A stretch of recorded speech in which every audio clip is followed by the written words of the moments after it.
우리 한번 따라갈까요? 전투하는 교회, 이기는 성도. 한 번 더 따라합시다. 이기는 성도가 됩시다. 오늘은 우리 교회가 설립된 지 56주년이 되는 해입니다. 우리 교회의 지난 역사들을 간략하게 소개해드리면 1960년 교단 통합과 3년 후에 1963년 교단이 환원되면서 이런 사건을 겪으면서 점포동 147-7번지 현재의 점포 LH 아파트 옆에 있는 천우 스카이뷰 근처에 87평의 예배드릴 처소를 마련했습니다. 임시로 예배드리기 위해서 온 성도들이 직접 연장을 가지고 와서 대지를 평평하게 하는 작업을 한 후 그 위에 천막을 치고 첫 예배를 드렸습니다. 첫 주일 예배에 관해서 고 서완서 목사님께서 부산북교회 30주년사 책에서 이렇게 밝히셨습니다. 어느새 주일이 되었습니다. 천막을 치기 전 그날은 땅바닥에서 예배를 드려야 했습니다. 땅에 종이를 깔고 앉아 첫 예배를 드릴 수밖에 없었습니다. 감격스러운 시간이었으며 은혜스러운 시간이었습니다. 예배가 시작되자 교인들의 흐느끼는 울음소리가 이곳 저곳에서 들리기 시작했습니다. 우리 손으로 성전을 짓는다는 감격과 지나온 날들 중에 겪었던 서러움의 한이 터져 우는 눈물이었습니다. 또 웬일입니까? 예배가 얼마쯤 진행 중에 소낙비가 쏟아집니다. 노천에서 소낙비를 맞으면서 예배드린 광경을 우리는 잊지 못할 것입니다. 그 주일을 우리는 교회 창립일로 정하고 맥주 감사 주일로 작정했습니다. 그날이 바로 1964년 8월 9일입니다. 정확하게 56년 전, 오늘이 8월 9일이죠. 오늘입니다. 우리 교회는 예배당 건물 포기, 또한 교인 간에 겪은 반목과 시달림, 참고 지나온 괴로운 인내, 육체적, 정신적, 물질적 고통을 극복하고 여기까지 오면서도 불평이나 원망 없이 견딘 것은 오직 앞서간 순교자들의 신앙 헌모와 잘 믿어보자는 그 마음에서였습니다. 교단이 통합됐다가 환원되면서 우리 교회는 교회 예배당을 두고 그냥 빈몸으로 빠져나왔습니다. 그리고 87평 정도 예배 처소를 마련하게 되었죠. 그렇게 나오는 과정 속에 역사를 살펴보면 교인들 간에 반목도 있었고 대립도 있었습니다. 마음이 힘들었던 것이죠. 하지만 앞서간 순교자들의 신앙 헌모와 잘 믿어보자는 그 마음 하나 때문에 다시 교회를 세우고 지금까지 왔습니다. 제가 맨 마지막에 앞서간 순교자들의 신앙 헌모와 잘 믿어보자, 여기 한참 동안 마음을 두었습니다. 처음에 우리 교회가 세워질 때는 순교자들의 신앙 헌모와 잘 믿어보자는 마음이었습니다. 우리는 지금 어떤 목표를 가지고 지금 달려가고 있을까요? 가난하고 못 살 때 예수님 믿어 영적 육적으로 복받자라는 기치를 가지고 기도하며 모여서 이 정도 잘 살게 되었습니다. 그럼 지금은 우리는 무엇을 바라보고 있을까요? 또다시 잘 살게 해달라고 기도하고 있습니까? 지금 우리가 달려가야 할 길을 잃어버리고 있는지는 모르겠습니다. 다시 한 번 더 교회 창립 50주년을 맞이하면서 우리가 달려갈 것이 무엇인지 바라봐야 될 것입니다. 이렇게 첫 예배당을 건축한 후 우리 교회는 부흥성장하여 좀 더 큰 예배당이 필요해서 오늘 우리가 예배드리고 있는 이 자리로 이전하게 되었습니다. 1970년대 교회 사진입니다. 맨 그림, 첫 번째 그림을 보면 이곳은 원래 봉제 가공 공장 자리였는데 그 자리를 구입해서 건축하지 않고 그 안에서 예배를 드렸습니다. 밑에 그림을 보시면 기둥들이 많이 있죠. 1970년 1월 8일 주일날 첫 예배를 드리는데 이때의 감격을 우리 건순길 장로님께서 이렇게 기록했습니다. 넓은 성전 안에 기둥들이 많고 톱밥 난로에 매캐한 연기 내음에도 아랑곳하지 않고 그저 기쁘기만 한 나날들이었다. 넓은 예배당에 봉제 가공 공장이었으니 기둥들이 많았죠. 그 당시에는 나무라든지 이런 톱밥으로 난로를 떼지 않았습니까? 온 교회 안에 매캐한 냄새가 있었지만 그럼에도 불구하고 기쁘기만 한 나날이었다라는 장로님의 고백은 아마 모든 성도들의 고백이지 않았겠습니까? 그렇게 예배를 드리다가 한 10년쯤 지나면서 천장에 비가 새기 시작했다고 합니다. 여러 가지 보수할 일들이 보이기 시작하면서 새롭게 교회 건축할 이런 과제들이 시급한 과제로 부각되었던 것이죠. 결국 1980년 2월에 현재의 지금 교회 예배당을 짓고 완공했습니다. 첫 번째 사진은 완공하고 난 뒤에 우리 목사님과 장로님들이 예배드리기 위해 들어온 장면이죠. 그리고 밑에 보면 리모델링 하기 전에 우리 교회의 모습입니다. 이렇게 예배를 드렸습니다. 결국 1980년 2월에 현재의 지금 교회 예배당을 짓고 완공했습니다.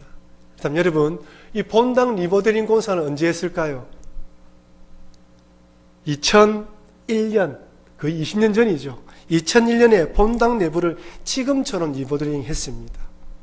그리고 지하 식당과 1층 로비는 2005년에 공사를 해서 지금 우리가 이렇게 예배를 드리고 시설을 사용하고 있습니다. 보시는 바처럼 지난 50년 동안 우리 교회가 이렇게 성장할 수 있었던 것은 많은 성도님들의 헌신과 희생이 있었기 때문입니다. 비록 말로 할 수 없는 어려움과 난관도 있었지만 그 모든 것을 인내로 극복했기 때문에 지금까지 올 수 있었던 것이죠. 그러니 앞으로 지금까지 인도하셨던 하나님을 의지하고 달려가야 합니다. 비록 우리의 발목을 잡고 있는 교회에 당면한 과제들이 있고 세속화의 거센 물결과 물질 막론주의 그리고 코로나19와 같은 이런 어려움이 있다 할지라도 반드시 극복하고 믿음의 길, 하나님께 주신 사명을 잘 감당해야 하는 것입니다. 사실 코로나19 같은 이런 일로 인해서 정말 한 주 앞을 계획할 수 없는 이런 현실을 살아가고 있습니다. 어떻게 하반기 교회 계획을 세워가야 할지, 내년에는 어떤 계획을 세우며 달려가야 할지 한 치 앞을 예측할 수 없는 어려움에 처해 있습니다. 그러나 한 가지 우리가 소망을 가지는 건 무엇입니까? 지난 50년 동안, 아니 교회가 생긴 이래로 수많은 어려움 가운데에서도 주님이 주님의 방법으로 교회를 인도하셨다는 그 믿음, 그 주님을 바라보며 한 걸음 달려갈 수 있는 것입니다. 우리 교회뿐 아니라 이 땅에 세워진 교회는 아무런 어려움 없이, 아무런 문제 없이 든든하게 세워지는 것이 아닙니다. 끊임없이 사단 마귀와의 영적 전쟁을 치러서 승리해야 합니다. 여러분이 알고 있는 교회들마다 안으로 들어가 보면 알게 모르게 극복해야 되는 문제, 영적으로 전쟁에서 싸워 나가야 되는 문제들을 다 가지고 있어요. 평안하고 아무 문제 없는 교회는 하늘에 있는 교회밖에 없습니다. 그래서 지상에 세워진 교회를 전투하는 교회라고 부르고 천상에 있는 교회를 승리한 교회라고 지칭합니다. 이 땅에 세워진 교회는 주님 오실 때까지 영적 전쟁에서 승리하여 이긴 자가 되어서 천상의 교회, 승리한 교회의 일원이 되어야 하는 것이죠. 우리는 지난 시간을 통해 하나님은 하나님을 대적하며 반대하는 세상에 대해서 심판하신다는 것을 일곱 나팔, 일곱 대적 심판을 통하여 살펴보았습니다. 하나님은 세상에 대해서 심판하시고 이 땅에 살아가는 그리스도인들은 환난과 핍박을 반드시 통과해야 한다는 것을 배웠습니다. 오늘은 요한계시록의 7교회를 통해 이 땅에 세워진 교회들이 전투하는 교회로서 구체적으로 어떤 영적 전쟁을 치료해야 되는지를 살펴보면서 우리가 이 영적 전쟁에서 승리해야 되는 뿐만 아니라 또한 영적 전쟁에서 승리한 교회에 주어지는 하나님의 복이 무엇인지 살펴보면서 은혜를 나누도록 하겠습니다. 먼저 이 땅에 세워진 지상의 교회, 즉 전투하는 교회는 어떤 영적 전쟁들을 치료해야 할까요? 한 세 가지로 생각해 볼 수 있습니다. 첫째는 이단과 잘못된 가르침과의 영적 전쟁입니다. 여러분, 제가 지난주일날 숙제를 드렸는데 기억하십니까? 요한계시록 1장, 2장, 3장, 21장, 22장 다 읽어오라고 제가 부탁드렸는데 다 읽어오셨죠? 고개를 끄덕끄덕거려 주십시오. 네, 다 읽으셨네요. 요한계시록 7교회를 보니까 이단과 잘못된 가르침으로 어려움을 겪은 교회들이 몇 교회였습니까? 3교회였습니다. 에베소 교회는 니골라당, 버가모 교회는 발람의 교훈과 니골라당, 두아디아 교회는 자칭 선지자라 하는 이세벨로 인해서 어려움을 겪었습니다. 여러분, 이단의 문제는 예수님 예수님 부활하시고 교회가 생기진 이후부터 주님 오실 때까지 수많은 다양한 이단들이 존재할 것입니다. 에베소 교회와 버가모 교회를 괴롭혔던 니골라 당이 어떤 당이며 어떤 가르침을 가르쳤는지 정확하게 알려지지 않습니다. 그리고 이 니골라가 예루살렘 교회의 7 집사 중에 한 명인지 정확하게 알 수가 없어요.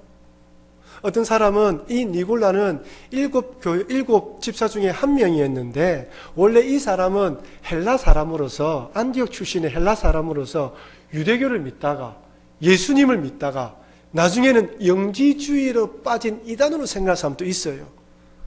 하지만 또 학자들은 구체적으로 증거가 없다라고 말하고 있습니다. 잘 모르는 거예요. 하지만 두 교회가 이 니골라당의 가르침으로 어려움을 겪었던 것으로 보아 심각한 피해를 입혔던 건 사실입니다. 발람은 누구일까요? 모압왕이 출애굽한 이스라엘 백성들을 저주하도록 고용한 사람입니다.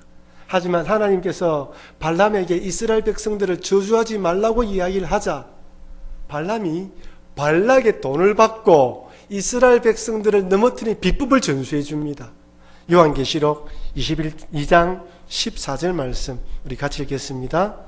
그러나 내게 2가지 책망할 것이 있나니 거기 내게 발람의 교훈을 지키는 자들이 있도다. 발람이 발락을 가르쳐 이스라엘 자손 앞에 걸림돌을 놓아 우상의 재물을 먹게 하였고 또 행음하게 하였느니라.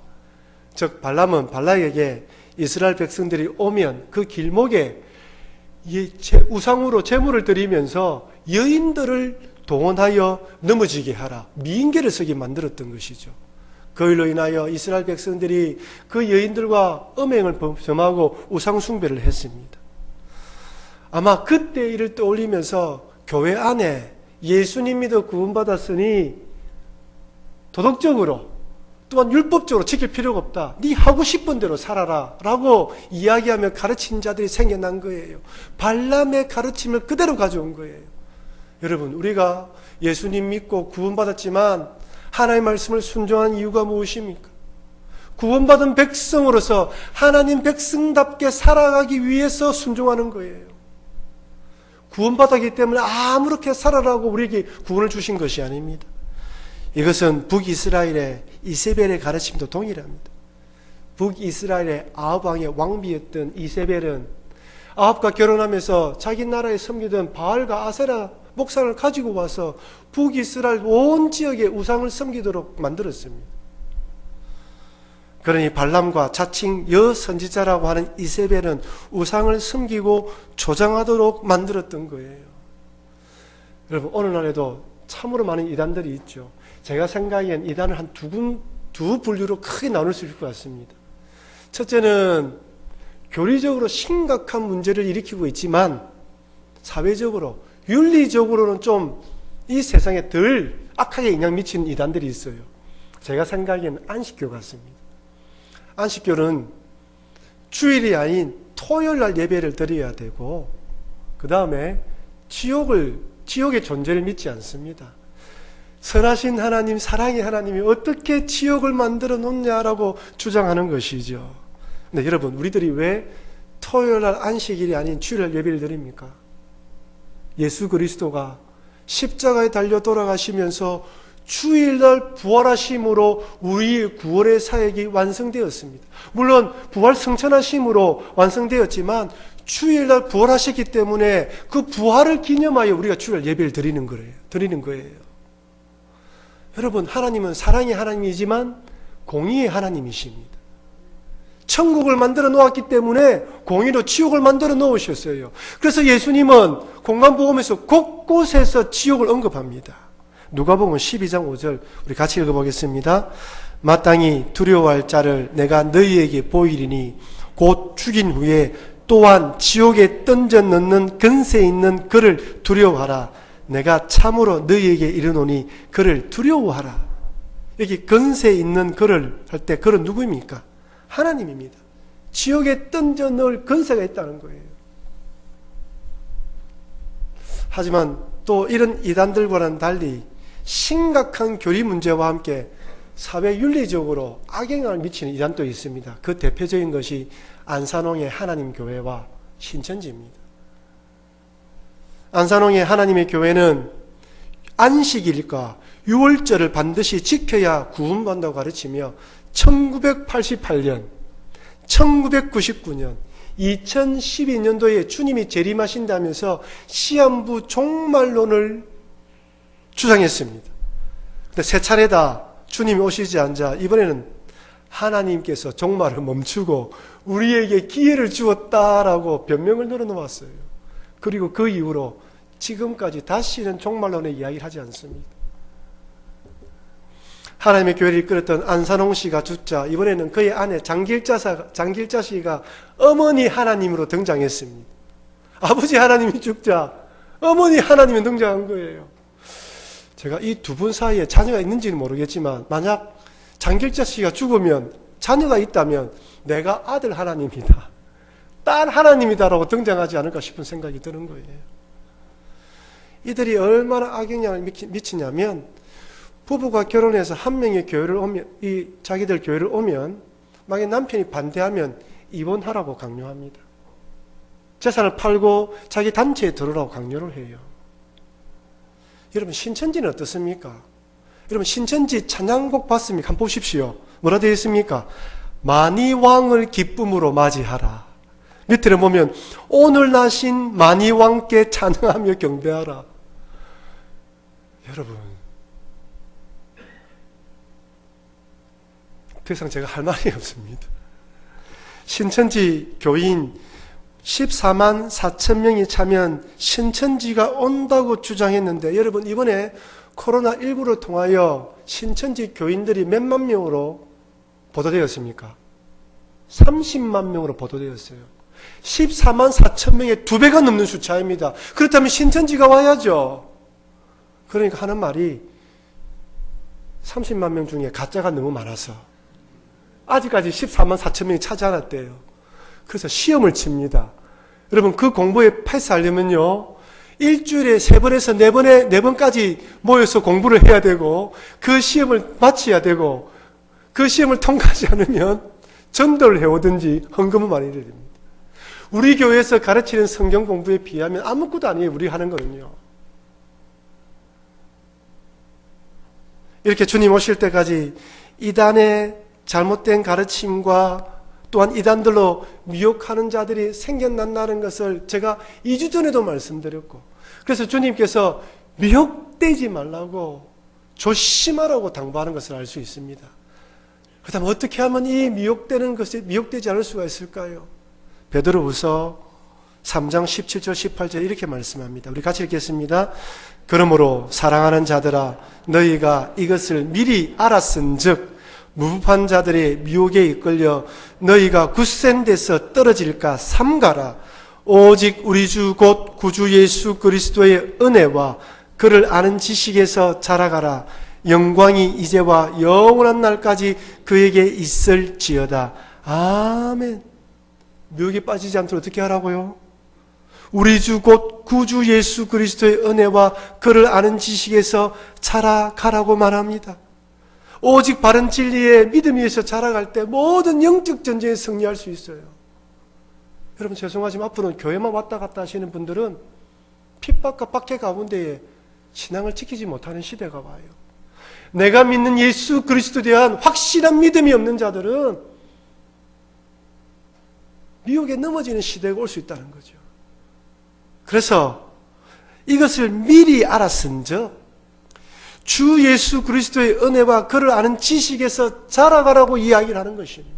어떤 일을 만나더라도, 누구를 만나더라도 흔들리지 않는 믿음, 하나님 말씀이 내 마음속에 심령에 뿌리가 박혀서 내 삶을 다스리는 가치관이 되어 내 입의 말이 바뀌고 행동이 바뀌며 삶의 태도가 바뀌면서 말씀이 삶의 육화가 되는 그런 그리스도인이 준비되지 않으면 살아가다 어려움이 찾아오고 힘든 일이 있으면 떠나는 자들이 나타난다는 거예요.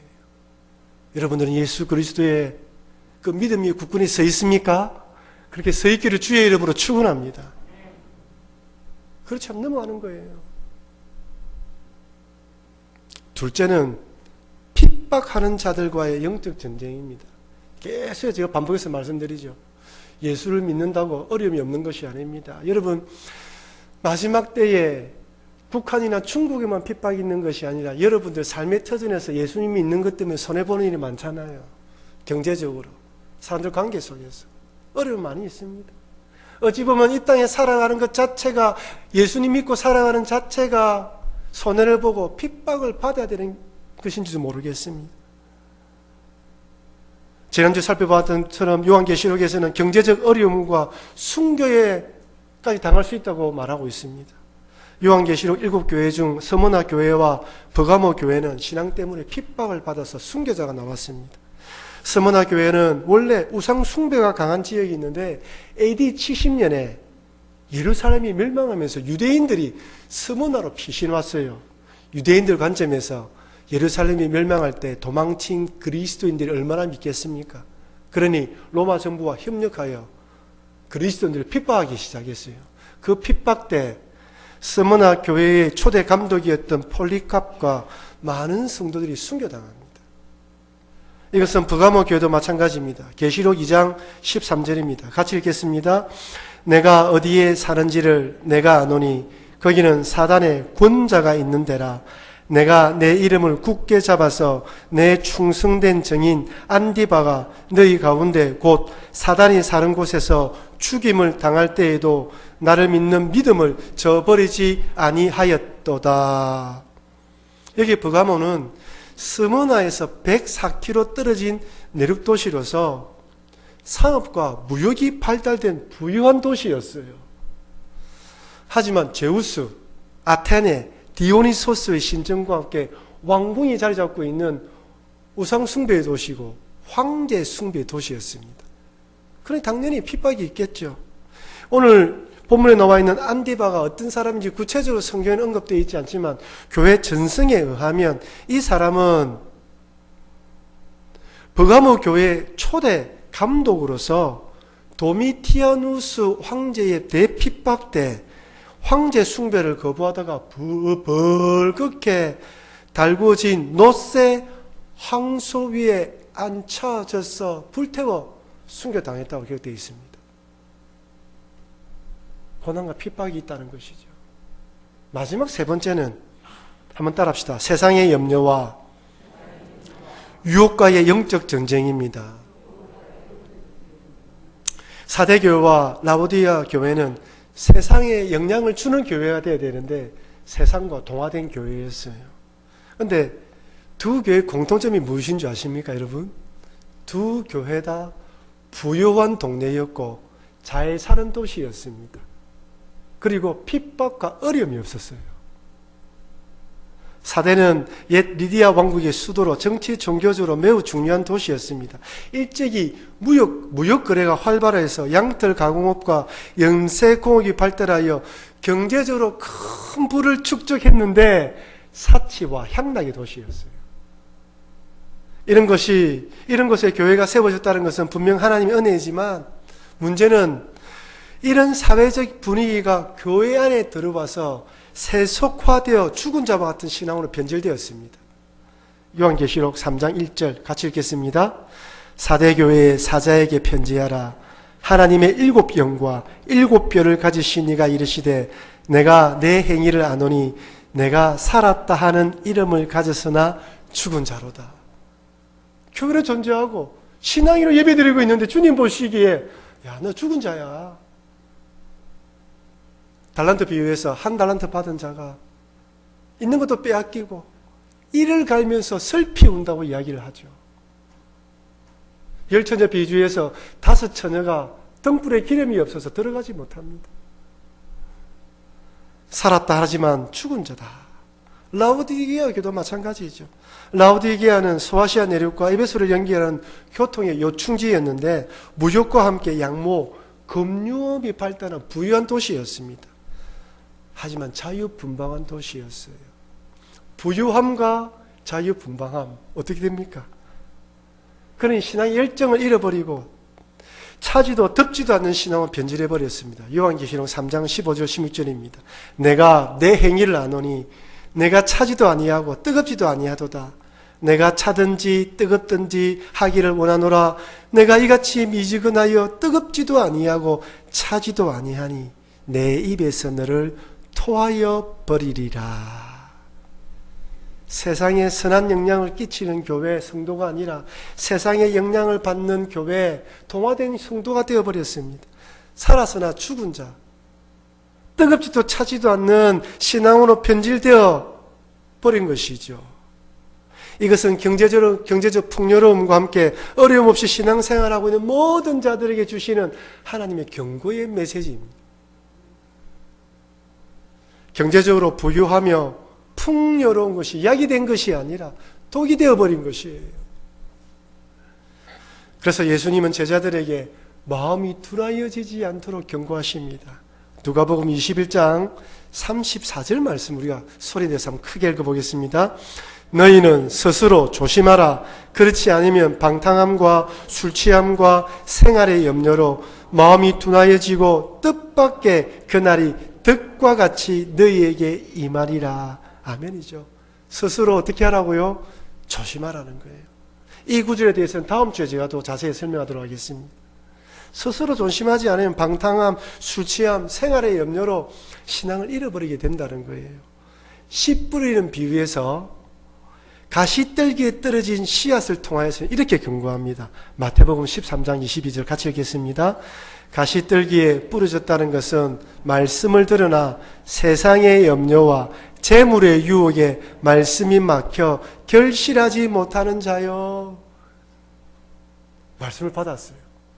뿌리가 내려서 자라려고 하는데 가로막는 것이 뭐라고요? 세상의 염려와 재물의 유혹입니다. 여러분 우리 주변을 둘러보면 돈 때문에 재물 때문에 교회를 떠난 자들이 얼마나 많이 있습니까?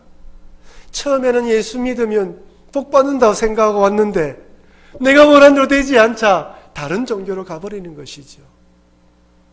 세상의 염려와 재물의 유혹입니다. 그래서 예수님은 거듭해서 조심하고 경계하라고 말씀합니다. 그러니 이 땅에 세워진 교회는 전투하는 교회에서 영적 전쟁을 치러야 한다는 사실을 잊지 마시고 이 모든 영적 전쟁에서 승리하시는 여러분과 제가 되길 바랍니다. 마지막으로 이렇게 영적 전쟁에서 승리한 교회는 어떤 복을 받아 누릴까요? 예수님은 7교회를 진단하면서 칭찬과 함께 또한 책망도 하시고 경고의 메시지를 보냅니다. 여러분 요한계시록 9절을 한번 보십시오. 1장, 2장, 3장을 통하여 교회들에게 경고의 메시지를 주시면서 깨어있으라고 말씀하시고 중간에 쭉 보면 7인, 7나팔, 7대접의 심판을 이야기하시면서 마지막 부분에 오실 때는 아마겟돈 전쟁과 곡과 마곡의 전쟁을 이야기하시면서 사단의 세상, 하나님 나라가 배직하는 세상, 이 땅의 세상은 멸망한다는 걸 보여주시면서 20장, 21장에는 새하늘과 새 땅이 온다고 이야기를 해요. 즉 처음에 하나님의 교회를 언급하고 마지막 21장, 22장에는 7교회에서 이긴 자들이 받아 누릴 복들이 무엇인지를 22장, 21장에 언급하고 있어요. 2장, 3장을 읽어보신 분들은 거기서 반복해서 하는 이야기가 무엇인지 보았을 것입니다. 무엇입니까? 각 교회들마다 마지막에 이기는 자에게, 이기는 그에게 이런 것을 주시겠다고 약속하는 거예요. 그러니 이전까지는 그렇게 살지 못했다 할지라도 이 말씀을 받는 순간부터는 이기는 자가 되어서 이런 복을 받아 누리는 사람이 되어라고 권면하시는 것입니다. 에베소 교회에는 이기는 자에게는 하나님의 낙원에 있는 생명나무를 먹게 될 것이라 말씀합니다. 스무나 교회는 생명의 멸관과 둘째 죽음을 맛보지 않을 것이란 말씀합니다. 버가모 교회에는 감추었던 만나와 힌도를 주시겠다는 말씀하고, 두아디라 교회에는 만국을 다스리는 근세와 새벽별을 주시겠다는 말씀하며, 사대 교회에는 hinok과 생명책에 이름이 기록된다고 약속하시고, 빌라델피아 교회에는 이름이 기록된다고 말씀하시고, 라오디기아 교회는 아버지의 보좌에 앉게 될 것이라고 이야기를 합니다. 여러분, 이 모든 약속이 어디에 있습니까? 요한계시록 21장과 22장이 다 있어요. 제가 이것을 보고 박수를 쳤습니다. 요한계시록 21장 3절 4절 우리 같이 읽겠습니다. 내가 들으니 보좌에서 큰 음성이 나서 이르되 보라, 하나님의 장막이 사람들과 함께 있음에 하나님이 그들과 함께 계시리니 그들은 하나님의 백성이 되고 하나님은 친히 그들과 함께 계셔서 모든 눈물을 그 눈에 닦아주시니 다시는 사망이 없고 애통하는 것이나 곡하는 것이나 아픈 것이 다시 있지 아니하니니 처음 것들이 다 지나갔음이라. 서머나 교회 약속하셨던 죽음을 면한다고 되어 있죠. 사망이 없다고 이야기를 합니다. 요한계시록 22장 1절 4절 같이 읽겠습니다. 또 그가 수정같이 맑은 생명수의 강을 내게 보이니 하나님과 및 어린 양의 보좌로부터 나와서 길 가운데로 흐르더라. 강 좌우에 생명나무가 있어 12가지 열매를 맺되 달마다 그 열매를 맺고 그 나무 잎사귀들은 만국을 치료하기 위하여 있더라. 다시 저주가 없으며 하나님과 그 어린 양의 보좌가 그 가운데에 있으리니 그의 종들이 그를 섬기며 그의 얼굴을 볼 터이며 그의 이름도 그의 이마에 있으리라. 아멘입니다. 에베소 교회에 약속하셨던 생명나무의 실가 여기에 있죠. 라오디기아 교회 약속하셨던 하나님의 보좌에 앉는 것이 여기에 있죠. 사대교회와 빌라델피아 교회 약속했던 이름이 기록되겠다는 말씀이 여기 기록되어 있습니다. 마지막에, 성경의 맨 마지막에 이긴 자들, 영적 전쟁에 승리한 자들이 이런 축복을 받아 누리고 그날에 들어간다고 말하는 것입니다. 여러분, 예수 믿어 복 받는다고 말하지만, 그래서 우리가 이 땅에 살아가면서 형통하기를 바라지만 절대 그렇지 않습니다. 때로는 물질의 어려움을 겪을 때도 있고요, 병으로 고통당할 때도 있습니다. 간절히 기도하여 기적을 바라면서 기도하지만 하나님의 뜻이 데려가는 때도 있어요. 데려가는 수도 있습니다. 그러나 이 땅을 살아가면서 우리가 어떤 어려움을 만날지는 알 수는 없고 힘든 일을 겪어야 되는 사실입니다. 왜 그렇습니까? 죄를 안고 태어난 인생의 질고입니다.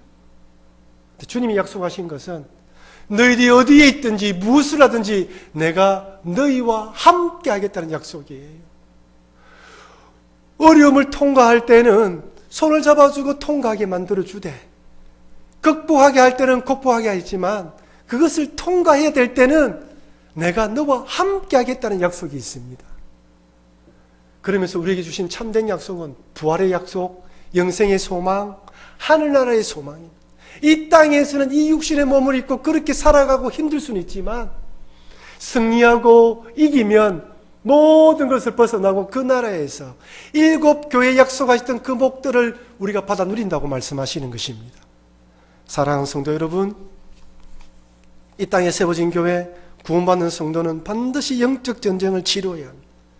이단과 잘못된 가르침, 박해, 세상의 염려와 유혹의 영적 전쟁에서 승리한 자들만이 하늘나라의 교회, 승리한 교회의 일원이 될 수 있습니다.